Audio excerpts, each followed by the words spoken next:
All right. Welcome to Let's Be Frank. Last week we decided that we're going to focus on Herman's idea to do a good news project. We're calling it the Good News Project, where we talk about Yes. either science or I don't know what else, exciting things that are happening in the world.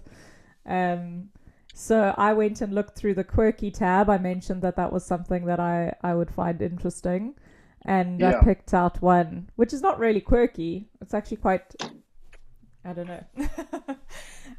I picked out imperceptible sensors made from electronic spider silk can be printed directly on human skin.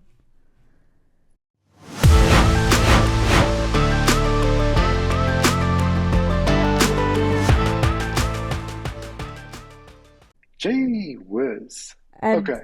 so the application is things like health trackers, you know, like Yeah. a Fitbit or an Apple Watch or something that you wear on your wrist, but you don't feel it. It's part of your skin, basically, which I thought was Wow. really exciting. And the other application they talk about is virtual reality, that they can make sensations, that you would feel in real life. Yeah, Yes. they can imitate sensations and things like that. So I thought that was really interesting um, That is really interesting. and But scary. is that, yeah, we'll kind of get to each and every one of these interesting or exciting things probably has a scary side to it as well.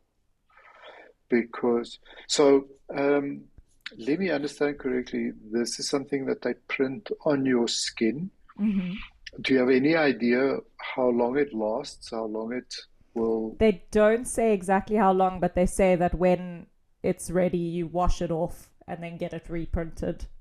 So there's probably a way Okay, to wash it off. okay, Um, okay.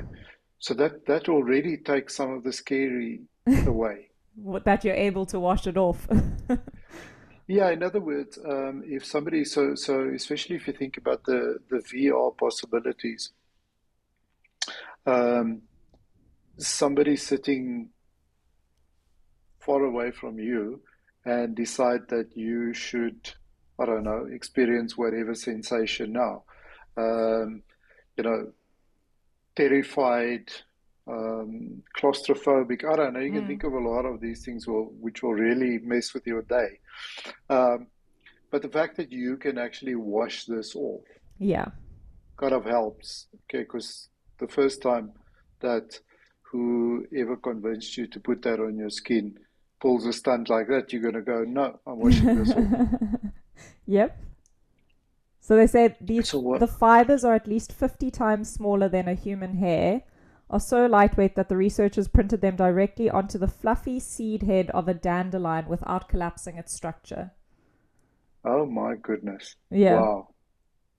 Um, That when is pr- impressive. yeah, when printed on human skin, the fiber sensors conform to the skin and expose the sweat pores so the wearer doesn't detect their presence. Tests of the fibers printed onto a human finger suggest they could be used as continuous health monitors. So the thing is, they haven't figured out the software yet, but it's just an application that they are busy looking at. Yeah. Does it say who the scientists are, Yes, it or give you any does. indication It's of? Cambridge, Okay. Cambridge University or Cambridge College, um, and it's backed by European Research Council, the Royal Society, Wellcome, and the Biotechnology and Biological Sciences Research Council, which is part of the UK Research and Innovation. Cambridge Enterprise. I'm just looking for the guys' names. Um, Wen Yu Wang, Yifei Pan, Wan Shui. So they all have Asian names, except for I was George going to say G. that. Malia Russ and Susanna B.P. Oh, McLaren. So there's a few others. that sounds very British, the whole Yeah. thing. Stanley Yeah. Gongshenka. Okay. Thierry Savin, there's a Frenchman in there. Santiago Wow. Velasco Boson. Yeah, so there's lots of. So, so I mean that is really phenomenal. First of all, the fact that they can, I mean, how you described how small these things are and how light they are. Yeah. And the Um, waste, it says that's one of the things they focus on, is that it doesn't generate much waste. So the bioelectronic fibers, which are repairable, can be simply washed away when they have reached the end of their useful lifetime and generate less than a single milligram of waste. By comparison, a typical single load of laundry produces between 600 and 1,500 milligrams of fiber waste. well, Yeah. jeez, okay, that is really cool. Um, it's amazing that there are scientists that obviously get a lot of excitement out of working on something like this. Yeah. So would like to kind of understand what is it that prompted them to start the project. Did they just sit in the, I don't know, over lunch one day and go, let's print the smallest little fibers that we can, and Yeah. then decided to get funding for that? Or was there actually um, something more concrete behind it in terms of what they wanted to achieve, and then said, well, the best way to do that would be to look at how we can print Yeah. these these absolutely small fibers. Um, that's interesting. That's really interesting. They interviewed the one of the people, the Professor Yan Yan Sherry Huang from Cambridge's Department of Engineering, who led the research. So if you want to accurately sense anything on a biological surface like skin or a leaf, the interface between the device and the surface is vital. We also want bioelectronics that are completely imperceptible to the user so that they don't in any way interfere with how the user interacts with the world, and we want them to be sustainable and low waste. So that's the so they seem Wow. to be really Okay. focused on kind of the health, the tracker sensor kind of application, and then they do specifically mention reality and gaming or virtual reality application. But yeah, Mm. very But interesting. but he did but he did also mention plants. Yes. Uh, So they okay. do talk about agriculture and farming as another application. They don't go into any detail, but they say it can also be used in agriculture and Correct. farming. Yeah. So you can think that there's obviously also a lot of animals that animals, insects, birds, etc., that um, that are studied, and have to make a whole bunch of assumptions Mm-hmm. because we don't have the ability to put some of these sensors and trackers on them. Yeah. That would obviously also be phenomenal That was going something I forward. actually saw recently about the migration patterns of, I can't remember what bird it was, but that the war in Ukraine is causing them to find a new route for their Really? migration. Yeah, because they're avoiding the sound and the bombs and the artillery. They've noticed that birds that they were tracking their migration patterns have taken a new route to avoid the Ukraine. That is really interesting. Yeah. I thought that was phenomenal. I would never have guessed that it would influence birds who you think just operate on instinct. Mm-hmm. I suppose their instinct is to stay away from the loud noises. Yeah, yeah. Instinct is to stay alive, which is not a bad instinct to have. Yeah. Yeah. Um, So that is well, that's where really I was interesting. Yeah. looking on Science Daily and Good News Project. I don't know. Could be good news, could be bad news, could be scary. Yes, like I said earlier, I think so many of these things which are good news or can be interpreted as mostly good or positive news will have a potential dark side to it Yeah. as well.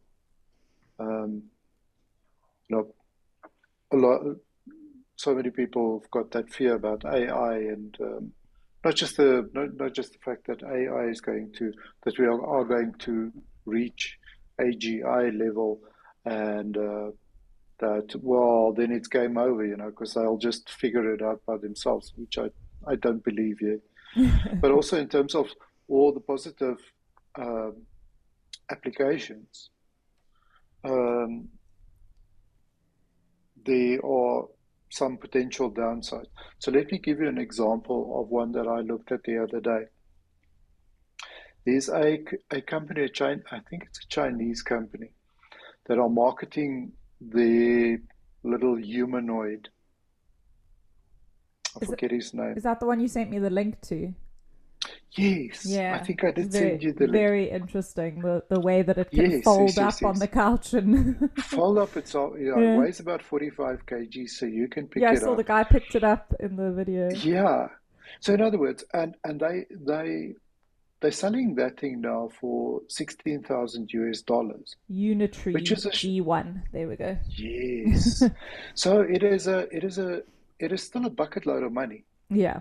but you must kind of think to yourself, well, if this is version one, by the time we get to version five and six and so on, it's going to be much cheaper. Plus, what I personally think is going to happen is that we are not going to buy our little personal assistants. We are going to rent them. Yeah, We'll subscription. pay a monthly subscription fee, Mm-hmm. and for that you get the upgrades and you get a maintenance and you get you know all of the things and so on. So,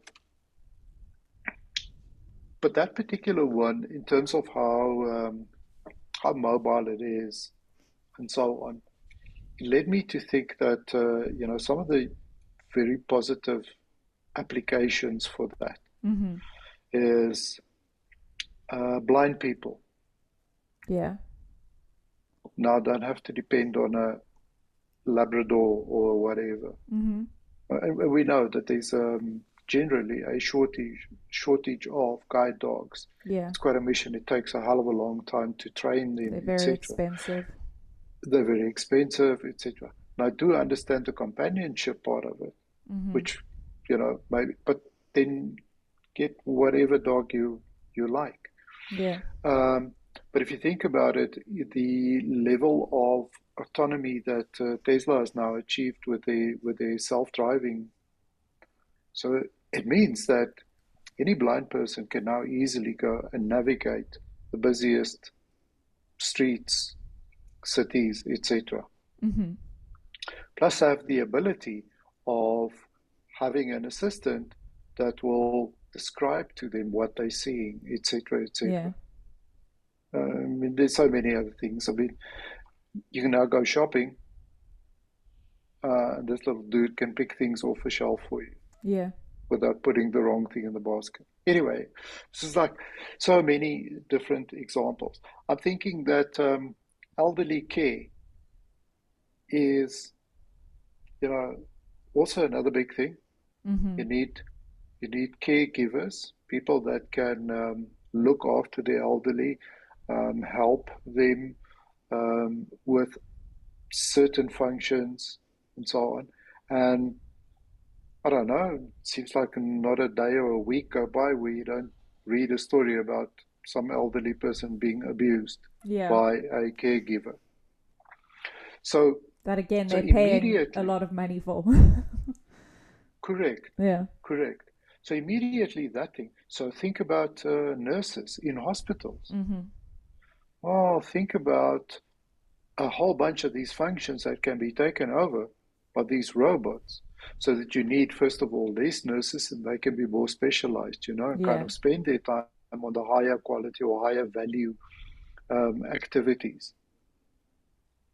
So, in all of these things, I see enormous potential Mm-hmm. when we can kind of reach that level of where we can actually start deploying these personal assistants. Yeah. Um, and that to me is extremely positive and exciting. But then people, quite rightly so, I think, talk about, well, what if something goes wrong with the software? What about my data? Yeah. What about my... And I do think that these are valid things that must be addressed and so on. But by Also, the same hacking. token, Being able to hack also, someone's personal robot and make it do something that it's not supposed to. yes. So turn your little robot into a hitman or something. Exactly. Anyway, my point with that is, just think about your cell phone. Yeah. But if I told you 10 years ago that you'll be doing all your financial transactions Yeah. without a care in the world of, you know, you will trade shares, you will buy property, you will do, all of these things via your mobile phone.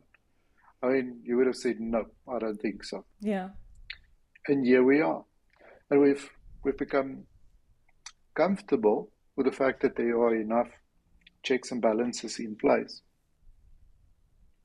to protect us, especially when it comes to things like the financial transactions and so Yeah. on. And I think we can expect the same from the manufacturers of these Yeah. assistants, AI assistants. So, listen, if you're going to buy one for $100, cheap, Yeah. at your um, local China mall, maybe that's not the wisest thing to do, Yeah. you know? Or like we do here in SA, at the traffic light, you can buy it's probably not going to be the best one. But if somebody um, Tesla like a or Tesla or mm, Boston Dynamics or one of these very reputable companies come out with something, then I think we are going to see much quicker adoption of that. yeah. So I actually watched a 2015 movie yesterday that I hadn't seen before about AI robots. It's Which one? called Ex Machina. Okay, no, not familiar Um, with that. but it was interesting about they're doing the Turing test to see if you believe that the robot has consciousness or can think for itself or whatever. And it is just one of those scary ones where the robot becomes a bit more clever than the people who programmed it. Um, so do you think that kind of added to your level of skepticism, No, I or mean, I'm very open to new technology and things like that. Like cell phones have never scared me. I think I'm probably too quick to accept the terms and conditions without reading them, and so I think I would be open to it. And I like the idea, like you said, of some of the applications and ways that a little robot could make your life easier. I mean, people already. I mean, they've got little vacuum cleaner robots in their houses already, and lawn mowers. That's one of the ones. Little lawnmower robot. yeah? So those things are going to look so stupid in Mm, 10 years' time. yeah, We can already see it and know yeah, that it's going to happen, and yet they fulfill a wonderful function at the yeah, moment. yeah. Um, yeah. Okay. And what was that? Um, Oh, the other thing I was thinking about was the security and the trust side of things because I also watched the Ashley Madison documentary on Netflix, which was the website for extramarital affairs where people could sign up as a married person and you oh were promised yeah. that it That's was right. safe and secure, and then there was a huge data breach and Yes. everyone got exposed for being philanderers. Oh And yeah. I remember um, that. That was quite a few years ago, yeah, so but it uh, it became big during the internet boom, and it was before Tinder, so it was like a dating website essentially, but for yeah, married people. I mean, they had sure. 30 million subscribers, What? active accounts. Yeah, I mean, it was a ridiculous amount Okay. of all people in relationships that were looking for extramarital Wow. affairs. And they advertised So, it as like a safe way to do it, and that it's actually going to save your marriage. oh, of course. So obviously when they got exposed, it was huge because they were in the beginning of the internet boom. It was before the hackers had really like come onto the scene and figured it all out, and so they had all these little trust certificates and things on their website, SSL, and all these Uh-huh. approved trusted security, but they had made up all the little badges because they didn't really No need way. it at the time. And Okay. then someone Yeah. cottoned on that actually this is a good way to Wow. make some money and expose this company and all of its So, subscribers. so hang on. Were they only active in the US? No, they were Were international. they South all Africa, because they over? even showed some news. They had like news from around the world, and Really? there was a South African newscaster. Yeah, when it all got exposed. Oh, wow. But Okay. the hackers weren't. I don't know if they ever found out who the hackers were, but they weren't looking for money. They didn't blackmail for money. They just said either take your website down. So maybe it was a disgruntled ex husband or wife, or but they Yeah. said either take your website down in 30 days completely and never start it again, or we expose all of your users' data, credit card data, all of their messages, the Whoa. photographs they've shared online, everything. And Ashley Madison My didn't word. want to take the website down because they were obviously making a killing. And so the hackers exposed all the information. That is crazy. Um, the so if you say it was kind of in that period when the internet boomed, Yeah. so was it probably after the dot-com crash? What year was Anyway, that?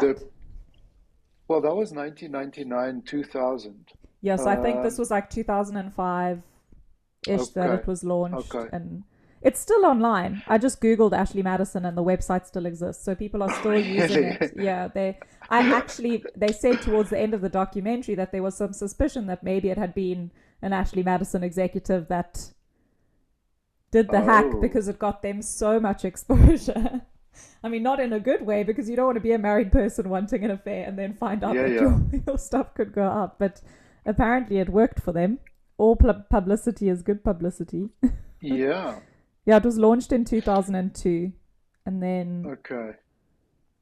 I And don't then know what. got really big. Yeah, So so it sounds to me like it was more or less at the same time that PayPal got, because I recently listened to the book, the PayPal Mafia, where yeah, they kind of chronicle the entire story. And one of the big things for them was kind of like also fighting these hackers. You can imagine now with the credit cards and with payments and people being fleeced and that sort of thing, yeah, where it was actually quite a big thing. And a lot of what we just kind of take for granted now that exists in terms of security, etc., etc. It was the Wild West. yeah. It was absolutely nothing. They had to make these things, and also how they, from PayPal side, how they had to kind of bait some of these hackers Yeah.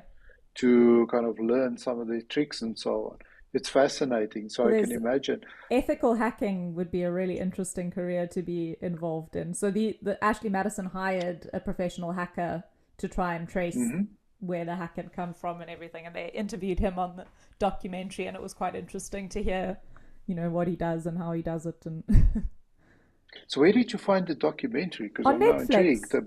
On Oh, Netflix, yeah, really? Sex, Lies, Okay. and Scandal. It's called Ashley Madison Sex, Lies, and Okay. Scandal. Really, really interesting. It was also their Okay. CEO was a happily married man and used to be interviewed broadcasting, obviously, Ashley Madison trying to sell it to people at the same time saying he's a faithful man, um, happily married, got children and everything. And then when the data breach happened, the hackers also said they're going to release his personal emails, and he didn't believe them, and they did, and he was having multiple affairs with escorts and all sorts of Oh things. my word. Oh my word. Yeah. Okay.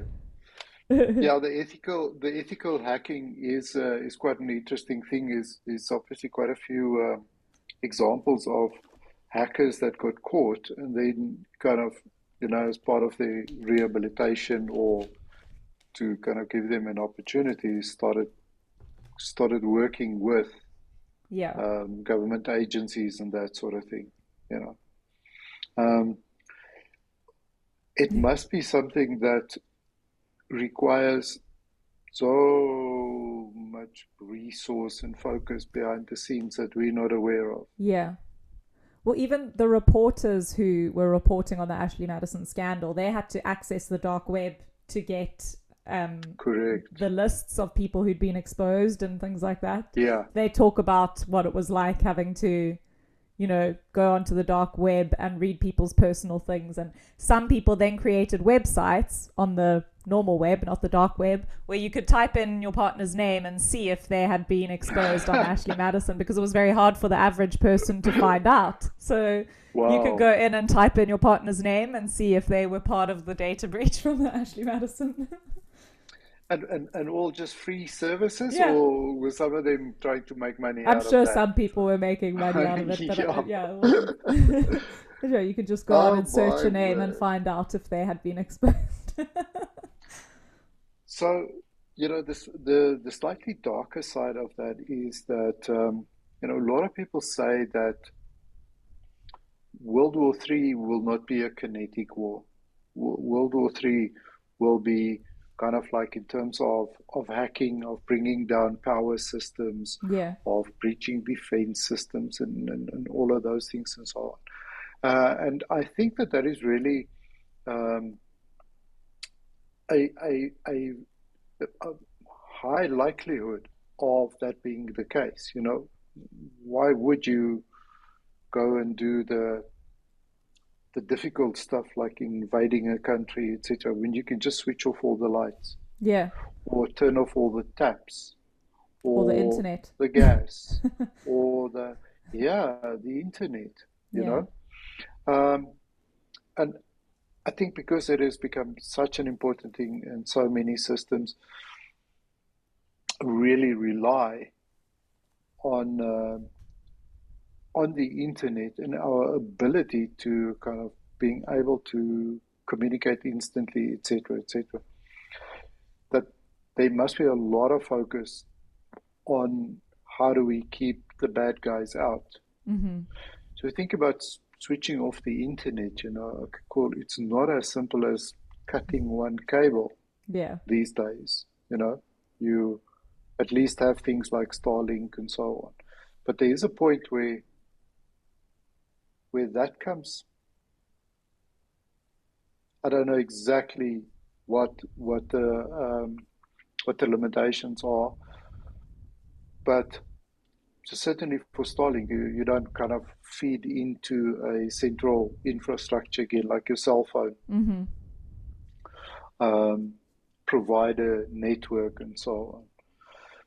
But anyway, I think that there are many, many, many cases of where we are extremely vulnerable, um, and that having these ethical hackers and loads and plenty of them is actually a good thing for society, Yeah. although we don't realize it. Yeah. Fascinating that it comes from Ashley Madison or sites like Yeah. Ashley Madison, you Yep. know. Yeah, Um, fantastic. yeah. So do you want to go into some of the topics? We've got a little bit of time left if you want to go into some of the things you wanted to discuss. No, so I will share one thing with you, a quote that I heard the other day. Um, Is this going quote into an said that, I've been thinking? well, maybe, maybe not.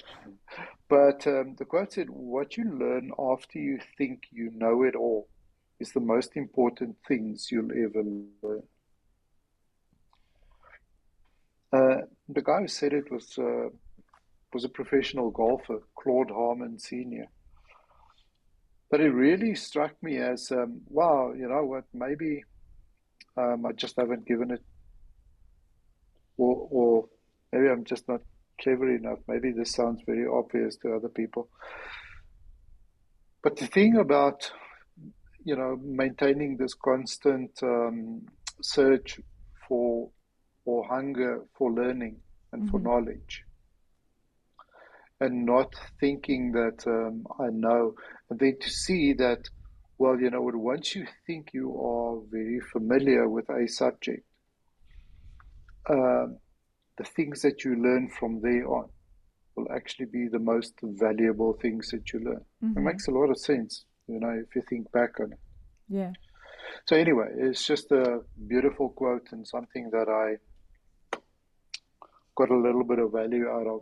Yeah. Don't become jaded with thinking, well, is there really is there really more for me to learn about whatever it is Yeah. that you're doing, you know? Because those little diamonds, I think, are still ahead of you. Definitely. Do you know what I really appreciated recently is I follow Andrew Huberman on Instagram, and he's Yeah. been getting quite a bit of hate recently about Yes. some of his theories and things. But um, he had, I can't remember exactly what the episode was. It was something to do with a pregnant woman, and he had done a calculation in one of his studies, and he had done the calculation wrong. And they had Mm, spoken about it in the episode or whatever. But he posted on Instagram, where we can, we've adjusted all the calculations to the correct values. I made a mistake, and he owned the mistake, and he explained how it had happened. And they went up and changed all of the episodes, or where they could replace that section of yes. text with the correct section of text. And I just appreciated someone that was able to very publicly say, I made a mistake. Correct. Here's the correct information, rather than doubling down or like trying to protect themselves or arguing with people. Or It was just amazing that there were so many people ready to pounce on that thing and point finger and yeah. etc. etc. etc.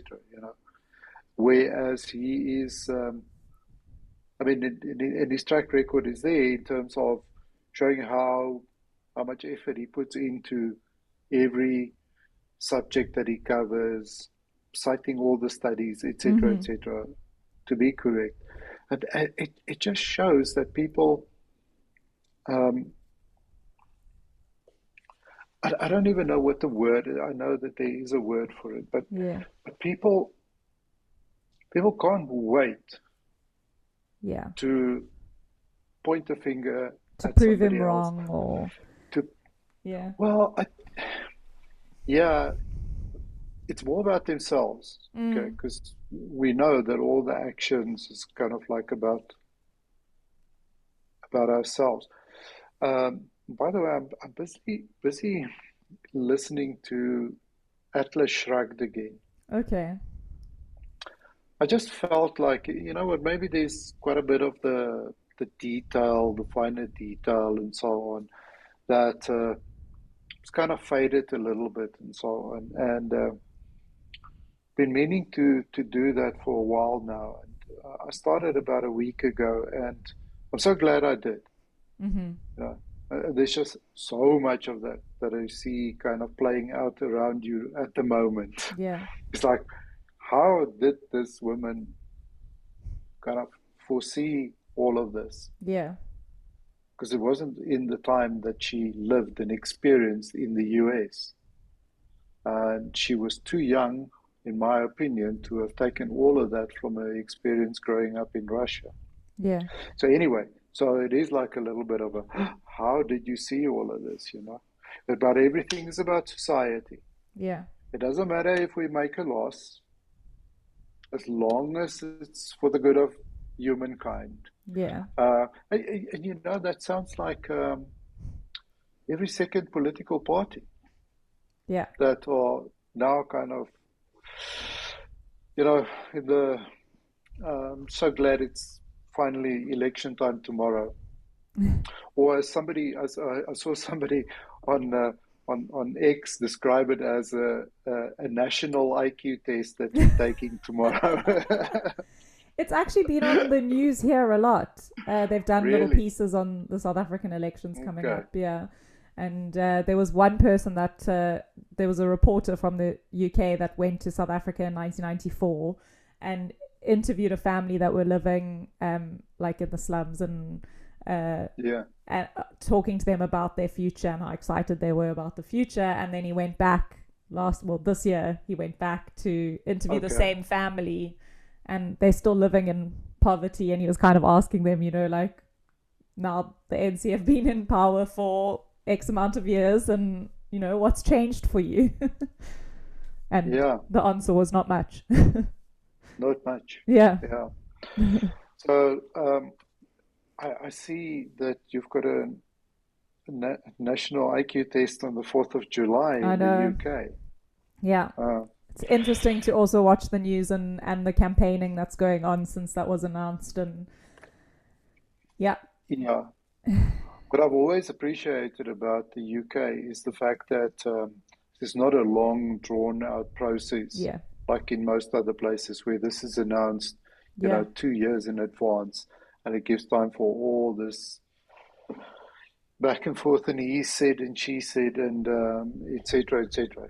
It's short, it's to the point, and get it over. So, what was this like? 8 weeks notice, and that's it, you yeah, know. yeah, So yeah, but it's also going to be an interesting one.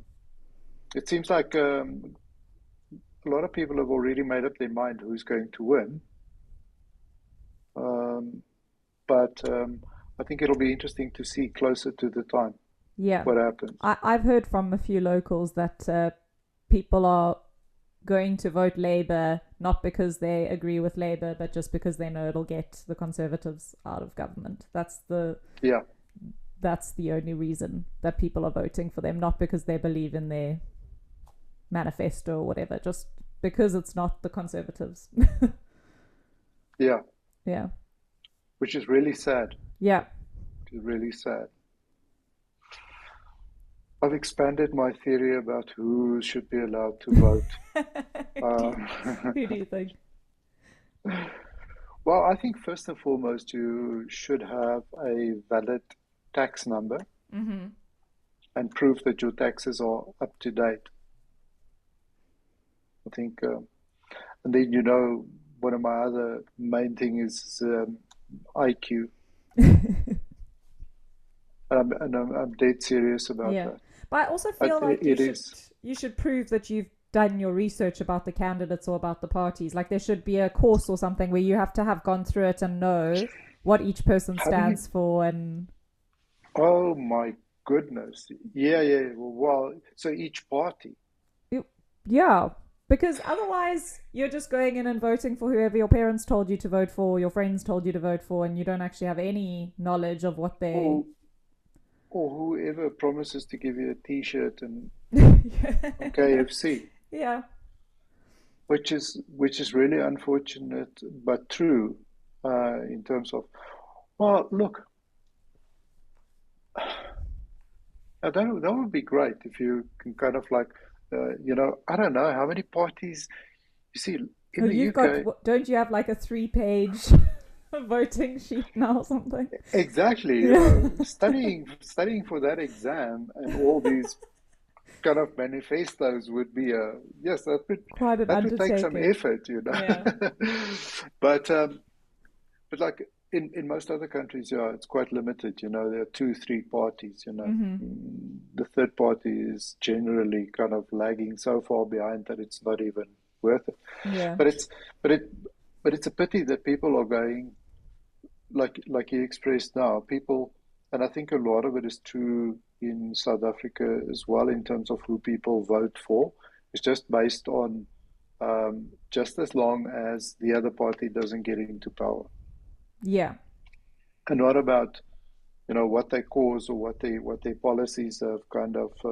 Yeah. People have very short memories, um, but yeah. Anyway, so it's going to be interesting. I'm glad it's tomorrow so that we can get this over and that we can I don't know, start focusing on the future. It seems like Yeah. you know things have been put on hold a little bit, um, in terms of I don't know, planning and being either excited for the future or knowing that it's dire and that you have to kind of make a plan and well, that's kind of my Yeah. view of it.